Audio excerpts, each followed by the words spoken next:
Too many times I've seen, and I say this with sincerity,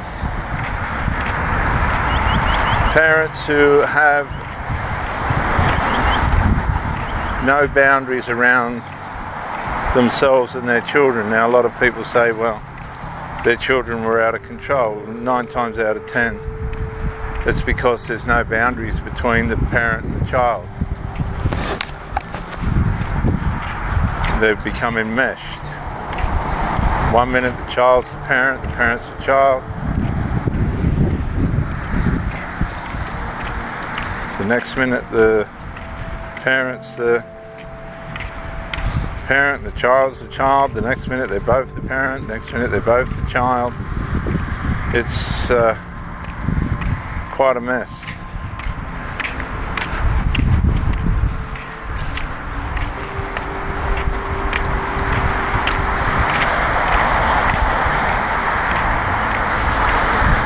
But when you get caught up in these relationships, the woman, in my case it was the single mother, and I'm not addressing the unfortunate circumstances of widows. I'm talking about people that have, just by way of dysfunction, ruined their marriages or their relationships one way or another, be it characteristical and behavioural or habits and addictions and other things. They will eventually ruin everything.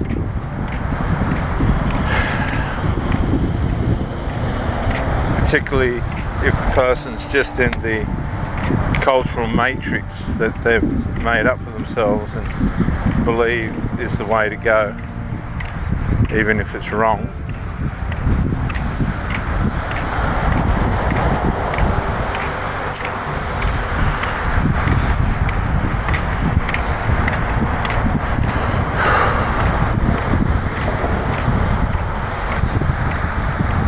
And once these people start to turn on you, you're having the relationship, somebody in the family doesn't like you, you've done all the right things as best as you can, you haven't just gone along blindly with everything they've said and done, you've been yourself, you've had your opinion, you're entitled to your opinion, you didn't mean any malice or harm, but these people, when they're not in control, or they're not the centre of attention, or some other slight that disrupts or gives them the sense that their position has been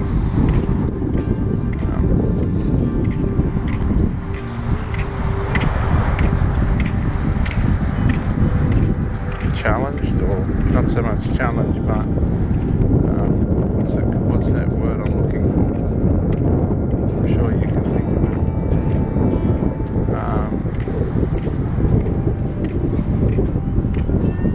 Violated might be a way of saying it. It's another word, but violated will do. If their supply's been violated, they will kick and scream, and they will do everything they can behind their back to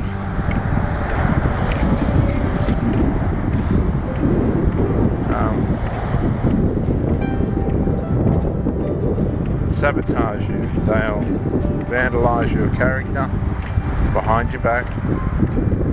They'll kick and scream and shout about you to the person that you're with behind your back. They'll cause trouble and have tantrums and things, and these are adult people behind your back. They'll undermine you and vandalise you covertly behind your back. And it's sad when you've got a partner that's really trying to make their new relationship work, and the family members associated with this person just aren't going to have it.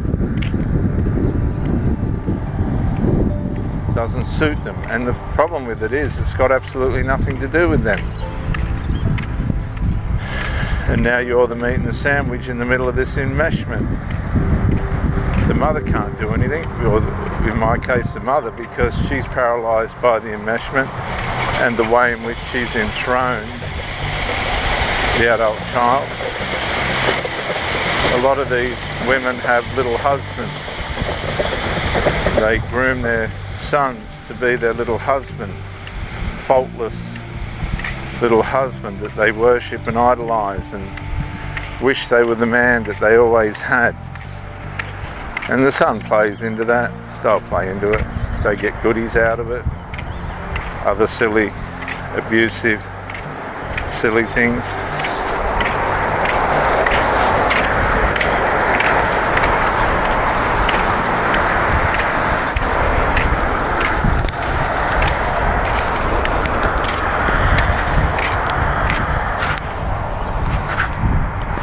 Because it's all abuse at the end of the day, one way or another.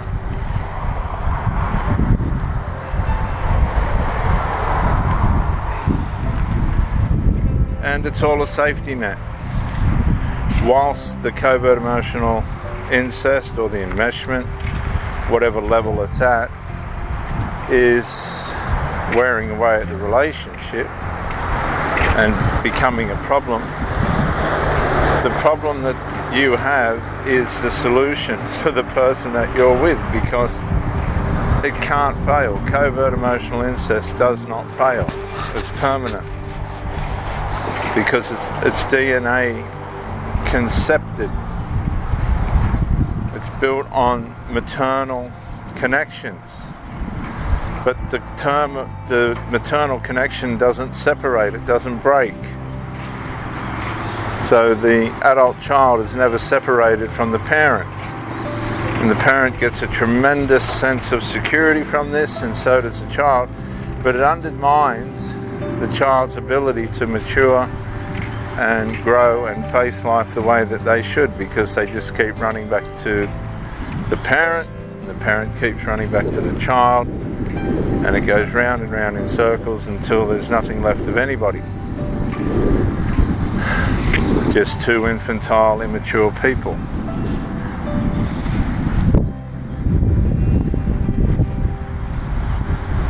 And that usually is, in many ways, the origin of narcissism. The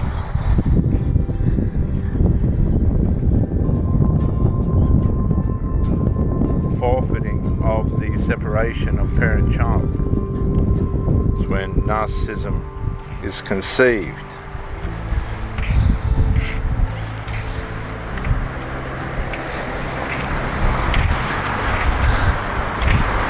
Because the people that are stuck in this situation, be it the parent or the child, covert emotional incest will always bring a devaluation to the relationship these people start. One way or another, no matter how hard you try or they try, the nature of the beast is that it will devalue. The relationship is going to attack in the spiritual realm, in the person's heart. It's going to devalue the relationship. So you are a form of supply. There's no way in which you can become any more than that. You're not in a relationship. It appears to be that way by your mindset, but you're not. You're just a form of supply outside of and secondary to the covert emotional incest relationship that's going on in the family dynamic that you've associated yourself with, and it doesn't change. It stays that way. It just doesn't change.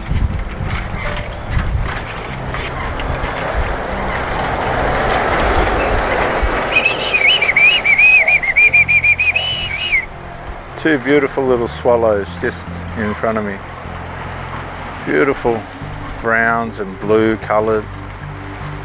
Just beautiful little birds, like a flying swallow, like a fleeting sparrow. So accursed, causeless, will not alight. So a lot of our troubles come upon us because we cause them ourselves. And if we can identify the cause of it, for some of you, it could be you're connected to a covert emotional incest person. And you're just not going to get the run that you need from that person. You're just going to be stuck in limbo. You're just going to be demasculinized, defeminized. You're just going to be secondary. You're never going to be in a proper relationship because it's not possible with these people. You have to understand and accept that. It's not possible. It's not going to happen. It's just not going to happen. And hopefully you'll wake up to the reality of this. Have a little talk. Share what you feel and where it's at. It won't change. Move on and find the life that you're supposed to be living.